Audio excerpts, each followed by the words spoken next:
Hey everybody, welcome to 6x6 episode 3. I am I7, joined as always by Matt Mister, and this week we have got special guest Josh Snipes. Introduce yourself, sir.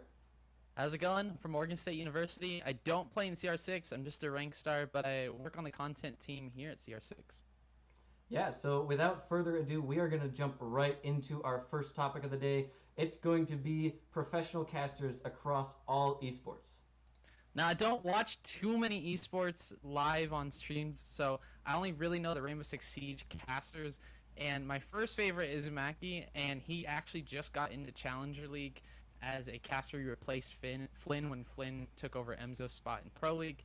And my other professional caster that I really like watching is probably Milosh, because he makes Oregon so much more bearable to watch on these Pro League streams, and he tells like the best stories and has the weirdest puns, and it just there's something about the fact that it's not super analytical or anything, and it's just actually entertaining. It's fun to watch. Yeah, I can get with that. I do like Milosh quite a bit. Obviously, he's not Kickstar and Intero, which is everybody's favorite. But no, we don't have anybody here who's gonna say that they're their favorites at all. Yeah, no, honestly, that's kind of a great way to roll into mine because that's exactly who I picked. I'm such a loser, honestly. I don't know any caster off the top of my head other than those two, and it's just because they're so iconic. And I mean, we all saw the hopefully we all saw the huge post that Intero did on Reddit and whatnot, and his recording at the beginning of one of his Twitch streams. But I just love the two of them. They're just like such a great duo. Yeah. I mean, I know that there's some from Dota. I don't remember their names, and it's kind of upsetting slightly, but it's more or less I never paid attention to that. I was paying attention more to the games, and with Rainbow Six, I just paid more attention to the casters. Yeah, I mean, Yeah, that's the same thing I had too. I watched Overwatch League, and I don't know the casters, but I know their voices. I just don't know their names. actually, Monte Cristo and Doa just do every single Overwatch League game ever. Yeah. They're the only casters. Dead game. I've seen Overwatch League like 5 or 6 times. My roommate really likes to watch it, and so I'll walk by all the time. It's always Monty and Doa. It's Yeah, never they're anybody good. else. They're the only casters. They're good. They're great, but I couldn't name a single other Overwatch League caster. Yeah, no. No, honestly, But couldn't even tell you. I could name just about every League of Legends and CS:GO caster. I have watched a ton of both of those for 5 years each now. So Dang. yeah, I mean, I could talk a lot about a lot of them. So I narrowed it down to my 2 favorites. I think this is across all esports. D-Man is probably my number 1 favorite caster of all time.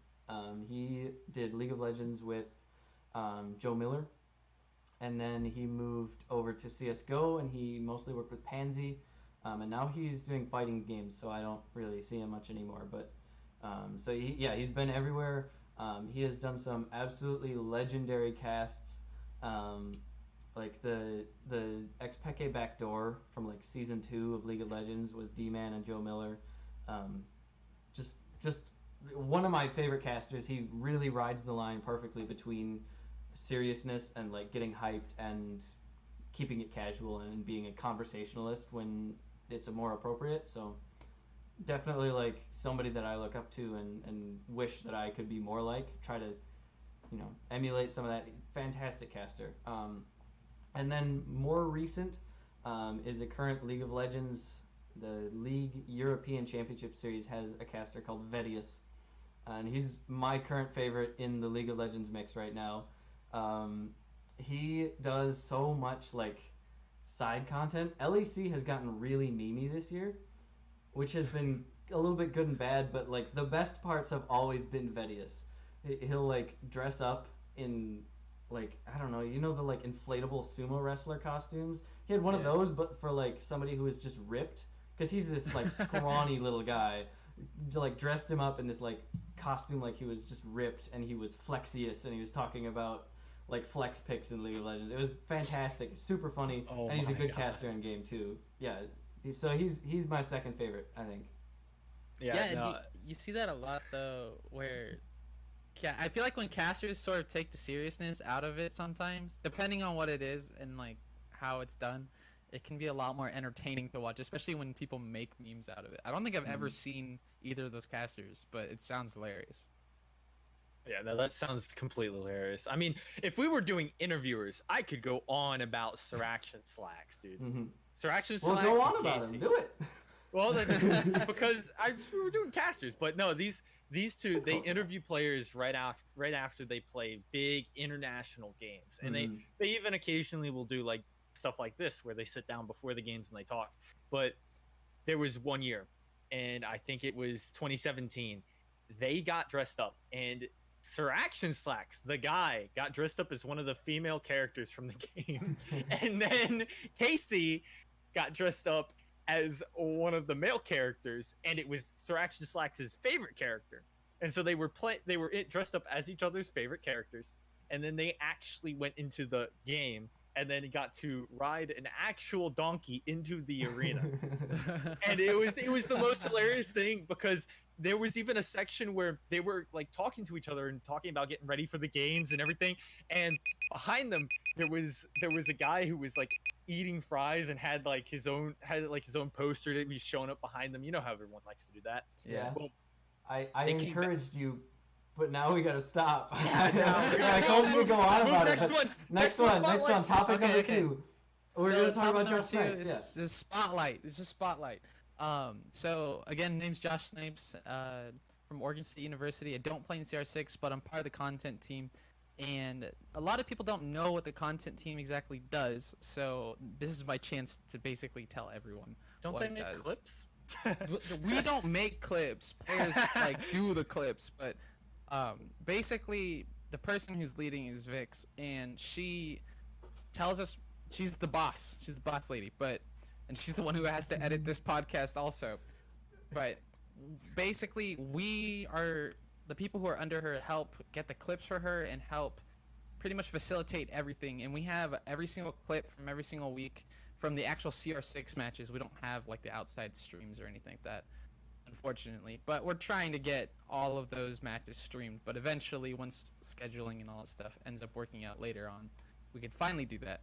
But for now, we get the clips and we rank them, and basically we're responsible for the people who end up on the highlight reel and who end up being showcased and whatnot. So if you do a really crazy clip, there's a chance that you'll probably be on that highlight reel if we decide. So you might want to start paying your content team a little more if you want your clips in, you know what I'm saying? Start bribing. It's just one player. It's just not loading. It's just not loading for like all 5 clips every week. There you but go. But besides that stuff that we want to work on, or that ideas that we've kind of come across, was we want to do player interviews. We definitely want to be able to interview either a team or individual like top players that have come out of the league or that have come in teams that have dominated. We want to be able to interview and kind of get an idea of why they're better or what they've done differently, that kind of stuff. We also do player spotlights. We do it on the Twitter mostly. We try to do spotlights every single week of a clip that maybe happened that was crazy or insane, and that combined with the casters' reactions from each week, it just makes it so much fun to watch, especially from the player spotlights point of view. The Twitter video, the videos and stuff, everything that you pretty much see that are videos for CR6 is basically what we do. There is part of it that there are some people that work on like the graphics and stuff that you see, but that's not directly the content team. That's Yeah, some of people. Some of that has been like, I know last playoffs we had our own like map intro videos and all that. That was the content team that did that. Yeah, and Vix, I know that they did all the intro videos for the podcast, not the podcast, for the actual matches and stuff. We have an And intro all, like, video for the podcast. Not yet. Vix is gonna work on it right now. She's editing this. She's gonna tell you to do it. I know. So, but the introductions and stuff, like the transitions that you see on the Twitch stream, that's all the content team and all that stuff. Now, who am I? I simply a rank star, but more importantly, I came into CR6 because I do content myself. I'm like running my own YouTube channel, all that stuff. So I have a very good idea of what makes a good YouTube channel, and like what can grow. So that's what I've been trying to push for, and I'm sure XPR and Swindle both are like, this kid's annoying. I don't know why we got him. Why is he here? What Because does I'm he literally really do for us? every single day I'm like, we need to put tags in this. We need to change the profile picture in the banner. Like, but I have a good idea of all that YouTube stuff, so that part's been really helpful to me because I can see how another channel kind of runs. Because this is a lot. Not with my channel, I have just myself, but with here we have like a whole team that does every little bit and piece, and it's a bunch of separate people that do the content versus the business stuff versus. So it's awesome to see kind of how that works a lot better. And basically I'm the one who just harasses all the admins and tell them like what we should do or shouldn't do, and whether they listen to me or not is their own doing. But I think I have a general good idea of YouTube channel stuff and all that, and kind of how to grow out of just being a very small league, and how to kind of branch out off that, and how important that is. Because I mean I study business, so this is like everything that I've learned and putting into practice now. Yeah. Why aren't you on the business team then? That wasn't what I was hired for. He's a YouTube star, man. I'm not, dude, I'm a bit of a- You're right. Bit of a I'm a YouTube famous YouTuber. star myself. I've got 3 subscribers. Damn, dude. That's more I than me. think one of them might be my other account. I don't remember. I honestly don't remember. The first one's always your mom. I genuinely First have one no is idea. always your mom. The second one is your separate account, and then the third one. Well, it's might like even your be a school. third It's like account. it's like you have your personal Gmail and you have your school email. Well, You just yeah, subscribe exactly. with your school email. I had Exactly. It's so I had easy. my personal email that I had been subscribing to YouTube channels for so long, and then I made like a couple like smoke guides for Counter-Strike, and that's all I've got. Oh, a couple of smoke guys. These probably have like 100,000 views or something. Everyone loves smoke No, guides. I think the most popular had like 80. So that's I made them to give to my teams that I was playing on. Yeah. But yeah, like I lost my train of thought, but I also created a new YouTube account for posting those because I didn't want to have like publicly like that I have been watching a lot of internet historian lately or anything like that. So Yeah, yeah. God forbid you're learning about the Vietnam War or something. that's Can't not let what anyone internet figure- historian does. But we gotta move on. We're gonna talk about upcoming updates to Lion. So we've had long-awaited updates. yeah, we've had some announced changes. I believe they're live on the technical test server right now. They're not in the actual live servers, but I believe that they are currently available in the TTS. Yeah. They're Yeah. in the TTS. I don't know how long they're gonna. I think it's what usually they put them in for a couple weeks, maybe a month. Yeah, I would or so. expect a couple weeks or a month. I don't. I'm think- expecting a month. I think it's gonna be that long. how long Ubisoft took to make these changes, I expect them to take it Yeah. very slow. Yeah, they don't want to do Well, it I hope immediately, but there's Yeah. there's quite a lot of changes up here, especially with just interactions, timings, cooldowns. So you got right can off the bat, can you got the run warning through, timing. Yeah, run through all the numbers for us. Yeah, so you got the warning time for right before he does the scan is going to go from 3 seconds to 1.5 seconds. So you got less time to react, which is kind of helpful. You got the scan time is actually also going to be reduced from 4 seconds to 2 seconds. More time for you to really react to it. We're going to see the outline is actually replaced with an alibi ping, but the ping is going to be pinging like 3 times really quickly Mhm. in those 2 seconds of scanning. Then you have your cooldown is going to actually be reduced also from 27 seconds to 15 seconds. You're going to have 3 charges instead of 2. And then last off, the biggest one I think is that Vigil's actually going to be able to hide from this. Yeah, when he's got his I ability love active, that. at least. Yeah. We finally see that it's going to work. We know that he works against like Dokkaebi hacked cameras, but why didn't he work against the drone? He's invisible to everything, dude. Yeah, I think that was something that a ton of community members were asking for. So I'm glad to see that one. I think it makes thematic sense. I think it makes balancing sense in terms of like Vigil's gadget is kind of trash, and now it can actually be worth something. Echo versus Dokkaebi. Right. Yeah. So, like, I think personally, I think these are really good changes and what he needs. Yeah. I can't prove it. We'll see.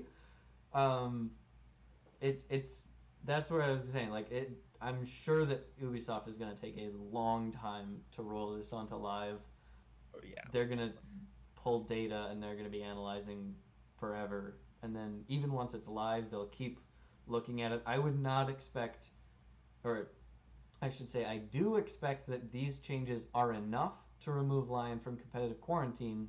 I do not expect it to happen soon at all.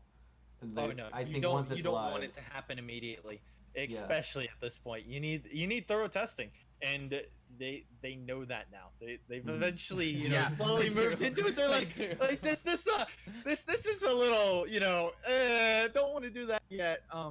But no, definitely, and it's good to see that these changes have happened, because the fact that the scan happens in a short amount of time, there's less warning, but it doesn't last as long is the biggest takeaway here. Mhm. So going back to site after they've taken it, and he only has maybe one of those left, because usually you save one for after plant. You don't. It's not going to waste as much time as you think. So he has to save it to the right moment. And then when you're pushing site, it's a great like, I'm going to breach this window and hot breach it. Why don't I use a scan? Because you blow up one window and you come in through another, and boom, now they're terrified. There's so much more that you can do with it now than you could before, and people can't get away from you as easily. But And I so- wonder how much how much it's actually gonna change in terms of like ranked and in Pro League though, because the big problem is it's a global ability that has no amount of like you have no, you don't lose anything. At least Dokkaebi It's- has to pull up her phone. yeah, and, like it's like, a go through the whole low motion. low skill floor, low skill ceiling. Yeah. There's not a lot of skill expression in using But it. I Right. have a feeling that it's still gonna run into the same issues that it did. It just won't have your outline. It'll just be quicker and it won't have your outline. So I wonder how much of a deal it's gonna make. But if he gets taken out of quarantine for Pro League, if nothing else changes from Pro League right now, if all the operators don't get balanced in any way, I don't think he's gonna be the biggest problem in Pro League. Yeah, I no, don't and think- if I you don't if you think it actually is. have you seen the recent like top bans? It's Maverick, Monty, Glaz, like it's in that almost in that order, and it's to see that even like someone like Dokkaebi, who has a global ability, is no longer up there because of how mute works now. I think that he won't be as banned or even as picked as like all the other operators. There's so much Yeah. more utility that you can bring instead of him now. And when we see Mozzie and hopefully Gridlock come both out of them for quarantine, it's gonna be very interesting to see how that changes up the picks and everything. So Mm. this is a welcome change, I will say that at most. That's what you need to be I don't saying. think there is anyone who is not going to welcome these changes because either you play against him in ranked and you hate him, or you're in competitive at a collegiate or professional level and you can't play him at all. So you might as well do something to try to balance him Yeah. out. Yeah. But not every So- op needs to be viable in every situation, I guess. So, but it'll be interesting to see. We really don't know. We're speculating right now. Right. We really don't know until. He could be like Castle, that like one I know. trick pony. You use them in one site. Yeah. We're gonna go CEO upstairs on bank. Yeah, gotta move on now. We'll Cut leave us that off. behind us. Yeah, moving on to a different operator. This is one that has fairly recently been added to the CR6 and Pro League competitive scenes. Nomad, the newest operator in competitives. In No the one knows competitive how league. she works. Did I'm anyone not an see the expert at all. There was a competitive game where the teams together gathered Oh, out yeah, front of it was bank. Brazil, it was sprayed- Brazil. They sprayed down one charge and then all flew out. That was great. But no, honestly, I mean, I gave her so much crap when I first heard that she was coming out of quarantine. I was like, man, she's not gonna really change stuff up. I was like, yeah, her gadget's really cool and it works and it's all that fun, but I don't think it's gonna work. And then I went ahead and I've seen it played and I've seen it banned, and I've played it myself, and it's like, wow, that's actually crazy.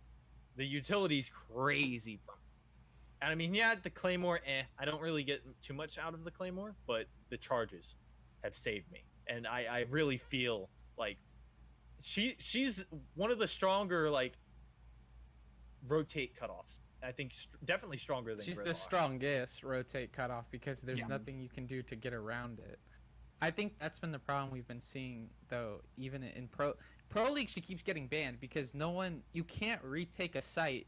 If she lives till the end and has 3 air jabs, you're not retaking that site. Right. In the Oh time yeah, it forget takes, that site. yeah, you're not getting that back. Especially anything that, like, if you think of like border, where if you're attacking armory side, if you get the wall yeah. open, you just put air jab, 1 air jab behind half wall, get that person, put 1 air jab on the locker and 1 air jab on the door in a CCTV, and you have that site locked. That's been the Right. problem, is there's no way to, like, at least with Ella when she first came out, you can't see, you can't hear, but you can at least shoot. So she's caused so many problems. I'm curious to see though if they take one of her air jabs away to try to balance her out a little bit more. But I think What if they make the surface area for the actual Nomad charge bigger, kind of like Ella's grenade? It's not tiny, but it's still something sizable that you can see. I see. So you can Maybe shoot it sticks Yeah. out. Have you ever seen there's these GPS trackers that state troopers use now, and they shoot them out the front of the grill, and it's this big, and it sticks onto them. I feel like that's what it should be. That's It how should big be a it lot should look, bigger. like an Ella mine, but not as big, but still, so it sticks out around corners, and so if you place it too close, you can't really see it, but you can still peek around and shoot it if you know where it is. So there's definitely something that I feel like could be done, make it a little bit more balanced. I think the Jaeger interaction is probably the most important thing that we need to remember, is that Jaeger still affects it, and that's very important. But then again, there's also a guy named Thatcher. EMPs. Yeah. Yeah. turn it off the lights. There's no laser sights. There's no Jaeger devices. What are we talking about here? Heresy. I wonder if maybe to fix that though, you make it so EMPs don't get rid of ADSs, instead just disable They just them. disabled them for like 5 seconds or something. That might cause like another host of problems. But now grenades are needing buffs, and no, I think there's something you can't even address really. Well, I think the problem is right now too though is it's super like defender sided on most maps and most sites, and so I think they're trying to make a push, because that's what, when Lion came out, they're like, now attackers have a chance, but now attackers had too much of a chance, and so Nomad I feel like was again trying to kind of make that push towards reasonably being able to attack sites and hold it. But I just don't think it doesn't reward good gunplay. It rewards people being right place or wrong place, wrong time, right place, right time. I mean, we remember the 6 months of Ella. we all remember the 6 months of Ella. I was saying this before we even started. Yeah, 6 months of Ella, and we saw where, she was the dominating defender, and she was getting all the kills, and rounds were going really in their way. And that was, I think, what that more or less leads to was the reason that they had Operation Health, and then there was like 3 operators, but 2 were on one side and 2 were on the other, and so it was like very one-sided when we added in these operators. And now that we're getting back to our more consistent add-ins, it's more balanced, but they're still changing up the meta. They're changing up so drastically, and I feel like what's going to happen is maps are going to get bigger. I think that's what's going to be the one biggest thing, and we saw that with this new map. It's pretty darn huge compared to others, but there's less destructibility. If you notice that, there's less walls that you can actually destroy and more floors that you can destroy. So I think that's something else that we have to be looking at here when it comes to like operators like Nomad, is the destructibility in the map layouts. They're all going to play into this. The thing that actually sticks out to me most with Nomad is, I mean, it's pretty obvious, but the fact that the air jab has introduced an entirely new interaction in the game, right? Like, there is nothing else that moves your character like that without you moving your character, right? There's stuff that prevents you or, inhibits you, but nothing that pushes you until now. And that, it's not even from like a balancing perspective. it's from a design perspective. I am somewhat concerned that Siege is going to go the same way that like League of Legends has lately, where every new operator has a new interaction that nobody else has and nobody else, that we've never seen before. At some point, I mean, obviously one operator is not enough to be too big of an issue. I don't want to see more and more and more of these. One's fine. I don't want like the next operation to have another one like that. I think we discussed Mozzie and Gridlock plenty. They're good, and they didn't do that, so I'm satisfied with them. I want to see more like them and less like Nomad, but we got to move on. We're already cutting into. It sounded like the timer. I swear. Yeah, we did, and I just ignored next it. Topic, I moved on. Round, I started the timer for the next one, but didn't stop talking, so we got to move on. Oh shoot! This is the fast one too. Speed round. Yeah. This is Josh, 6 go. minutes. Okay. 6 tips and tricks at the same time. Okay, so 6 tips and tricks. First one. Drone your teammates and drone for yourself. Don't run into... This is more so for ranked than I hope CR6 players don't do this with each other.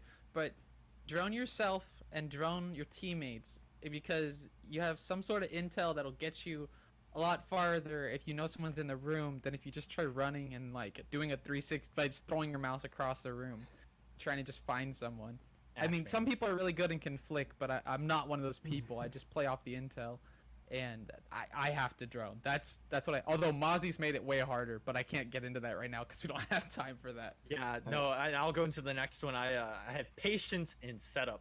I've seen a lot of teams, they'll take their time and do the droning, like you said, and they'll drone themselves in. And then there's people that they'll send like one off to this very far off corner, and they'll do this last second attack where they all go in at the same moment, or they push it at perfect timing. And even on defense, it's the same way. Having a defender who sits off site and just kind of is patient, comes in at the right moment. I talk about patience a lot when it comes to roaming, and it's one of the very key things there. So we'll move on to the next one. Yeah. Keep your goddamn shield up. If you are playing Montaigne, your shield does not exist to protect you. It exists to protect your teammates. If you're holding up your shield and the only thing you're accomplishing is that you stay alive, then the only thing you're allowing is for you to continue holding a shield to continue you staying alive. It's a zero-sum game. You don't get anything out of it.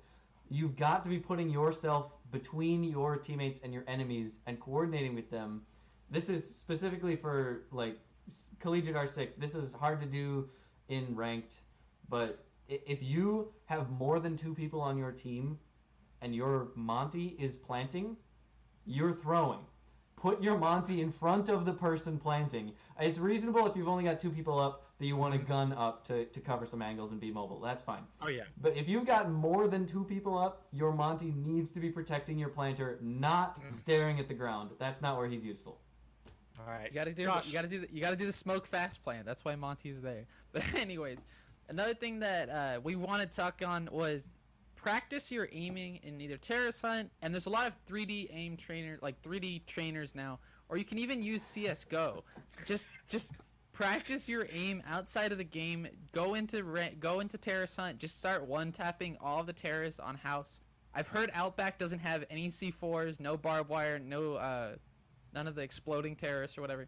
Go on that. Go practice headshots and just be better at aiming and locking, and try to practice flicks and stuff. So that way when you get put in those situations, you know exactly how to deal with them. Yeah, I agree with Terrorist Hunt. It's difficult to do with CSGO, I think. Like, switching to another game, because you got to make sure your aspect, or not your aspect ratio. Shuttle does it. Shuttle does it. That's all I know. Well, he's better than I am, so I guess we'll listen to him. But you got to make sure that your like field of view is the same, and your sensitivity in game and all that. You don't want to be changing. As long as you line those up, then that's hard. Great. It's just difficult to do setting it up. Yeah. No. There's other third-party websites. Yeah. And moving on to the next one, so he's talking about training your aim. I'm talking about training your ears. So as stupid as it sounds, I know the sound in this game is not the best thing in the world, but for someone who lives with tinnitus, and you can't hear that fine, like, oh, someone just dropped and they're crouching or they're coming at me walking. I can't hear that. I'm gonna look at you. You're trying to do calls. Forget that. I'm not gonna hear that. No, I'm talking about like hearing. Of course, like hearing C4s, hearing when there's certain things going on around you. and being aware to even weapon choices. You can hear them right off the beginning of the round. If you're roaming and you can clearly hear the commando from an IQ, you know that they have an IQ before you even scanned. You know the sound of a thermite gun. There's certain weapons that you can pick up sounds on, and it really can help change everything. And then hearing the difference in the two shields, you can hear a difference between a Blitz and a Monty. Takes his steps slower. Blitz not so much. He's gonna be full sprint. He's coming for your ass. But anyways, that's something I wanted to mention on, because I've had to struggle with that. Yeah. All right. So last one. This is from my personal experience. It's very easy when you're beginning to try to develop team coordination. You'll talk in very abstract terms, and you'll talk about, Oregon, we're going to attack this site, and we're going to have 2 people come in this door and go down tower stairs, and we're going to have 3 people go down main stairs and open the main hatch and all that. It's very easy to, when you're like a newer player, to think about what you need to do. Obviously, you need to think about what you need to do to accomplish that strategy, but it's very easy to forget what your teammates need to do. Keep in mind everything, know the patterns that your teammates are going to need to do. Know what angles they need to be watching. Be ready to help them. Be ready to, give them utility or whatever, or even just know where you're safe from based on where your teammates are going to be. That's how you get to that next step in team coordination. All right, we survived the lightning round. Timing. Yeah, Wow. Barely. moving That was right on it. Yeah, All right, moving we'll have to on move it to the next one. to Team Kill Forgiveness, the new Oh Lord. some more new changes. I actually don't know. Is this live or on the TTS right No, now? so this is all TTS still. This will Okay. come out the same time that they come out with Lion. This will be the same It time. will. Okay. And so the reason is because you still need to work out the bugs, especially when it's a new mechanic like this. Mm-hmm. So you got the fact that you got the forgive button, the one that everyone talked about. Macy J, Matimio, everyone forgive. They wanted a forgive button, and now you have it. And then if you did it intentionally, you damage yourself, and that's the biggest thing about this. Yeah. There's certain ways around it. There's already people who've put up videos about how this works. There's certain gadgets that get around it, mostly like nades, impacts. Mm-hmm. Some of the stuff that's Like thrown, nitro like cells, even gas canisters. But Okay. it's still a step in the right direction. They're gonna work out the rest of the bugs. I'm just worried about if your team kill, they forgive you, but then you still get damage dealt to yourself by accident. And I feel like sometimes that can happen. Okay. But this is more or less perfect for those people who are queuing together and they accidentally team kill their, like, I'm so sorry, and then they're like, okay, it's all right. You're not going to get kicked from this game. But then you go in and you play casuals. I feel this is where it would be slightly a problem. You accidentally TK your friend while he's getting interrogated by Cav, and he's like, nope, he did that on purpose, man.